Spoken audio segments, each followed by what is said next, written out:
반가 안녕하세요. 박용덕입니다. 2023년 제34회 공인중개사 시험대비 기출문제 해설 강의입니다. 25회 17번 문제부터 보도록 하겠습니다. 손해배상 책임에 대해서 옳은 것입니다. 1번 개업공개사의 손해배상 책임을 보장하기 위한 보증보험 또는 공제가입, 공탁은 등록 신청할 때 해야 된다. 우리 암기 프린트 56번에 있죠. 신청할 때 하는 게 아니라 등록 후 업무 개시 전에 합니다. 그래서 틀렸고, 자, 그 다음에 특수법인은 다른 법률의 규정에 의해서 중개업을 영위할 수 있는 특수법인은 보정 설정은 해야 됩니다. 다만 지역농협, 산업단지관리기관, 지역산림조합, 한국자산관리공사의 경우에는 2천만 원 이상 보정 설정하면 되고요.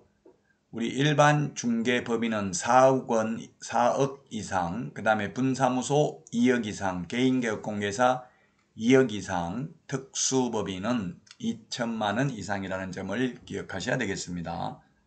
자, 그 다음에 3번에 보면 만기 끝났을 때는 15일 이내에 다시 가입하는 게 아니라 만료일까지 다시 가입을 해야 됩니다. 자, 그 다음에 4번이 정답이네요. 보정 설정을 하지 않는 경우 등록을 취소할 수 있습니다. 보정 설정은 해놓고 보정관계 증서를 교부하지 않거나 보장금액을 설명하지 않는 경우에는 100만 원 이하의 과태료 대상이 되겠습니다.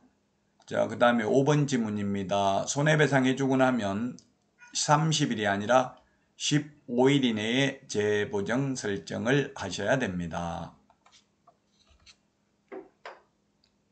다음은 18번 문제입니다. 금지행입니다. 우리 암기 프린트 11번 매무수거 관직상투 시공시 이렇게 했죠. 1번 중개대상물 매매를 업으로 하면 금지행이고요. 그 다음에 미등기 전매 이런 거는 투기조장이죠. 투기조장, 세금포탈, 조세포탈 목적, 투기조장입니다. 자, 그 다음에 3번은 거짓된 은행, 그 밖에 의뢰인의 판단을 거르치게 하는 행위 금지행이고요. 4번 직접거래, 쌍방대리 금지행입니다. 자, 근데 5번은 직접거래 아닙니다. 다른 개업공개사의 중개를 통해서 거래하는 것은 직접 거래 아닙니다. 의뢰인과 개업공개사 등이 직접 거래하면 안 되죠. 우리 암기 프린트 11번에 매무수거 관직상투 시공시입니다. 암기 프린트는 네이버 카페 박용덕 박사의 부동산 여행에서 다운로드 받을 수 있습니다. 다음은 19번 문제입니다. 교육에 대한 내용인데 틀린 것입니다. 실무교육, 연수교육은 시도지사가 실시합니다. 직무교육은 등록관청도 실시할 수 있죠. 그 다음에 실무교육 시간은 28시간 이상 32시간 이하가 되겠고요. 자, 그 다음에 3번 지문입니다. 예방교육을 실시하는 경우 교육 7일 전까지 공고하거나 통지해야 된다. 7일 전까지 X가 되겠네요. 10일 전까지입니다. 10일 전까지.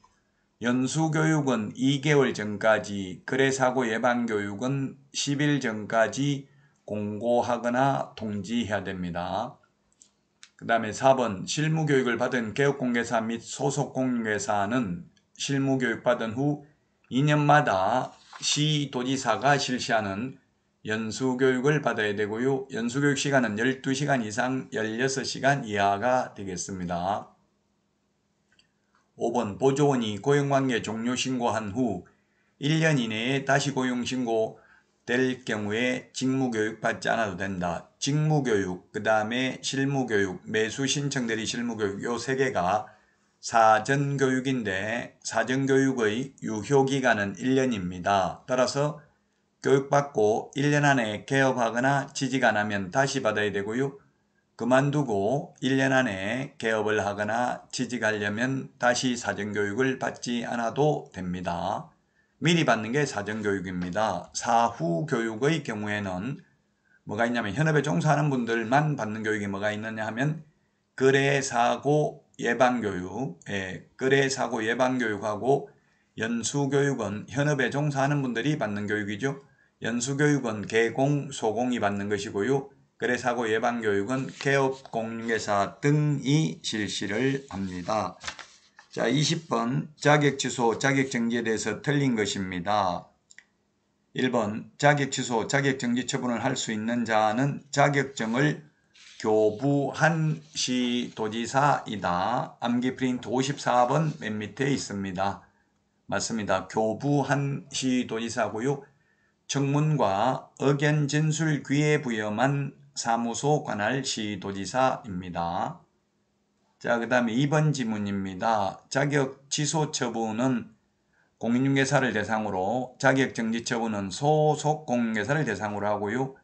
그 다음에 3번 자격정지 처분을 받고 그 정지기간 중에 중개물을 한 경우에 자격 취소 사유에 해당됩니다. 4번 공인중개사에 대하여 자격 취소, 자격 정지를 명할 수 있는 자는 자격 취소 또는 자격 정지 처분을 한 때에는 5일 이내에 국토교통부 장관에게 보고하라고 되어 있는데, 자격 취소는 보고하는데 자격 정지는 보고하는 규정이 없습니다. 오직 보고하는 것은 행정처분, 보고하는 것은 자격 취소밖에 없습니다. 등록 취소, 업무 정지, 거래종무사업자 지정 취소도 보고하는 거 없습니다. 그 다음에 5번 자격 정지 사유에는 행정형벌이 병고화될 수 있는 경우도 있다. 그렇죠. 우리 암기 프린트 19번에 자격 정지할 수 있는 사유 있습니다. 금지 행위하면 자격 정지할 수 있죠.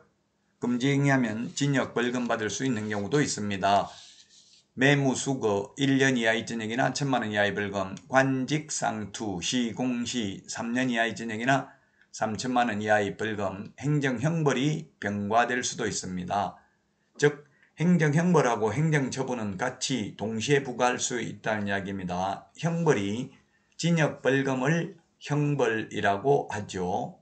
행정질서벌은 과태료를 행정질서벌이라고 합니다.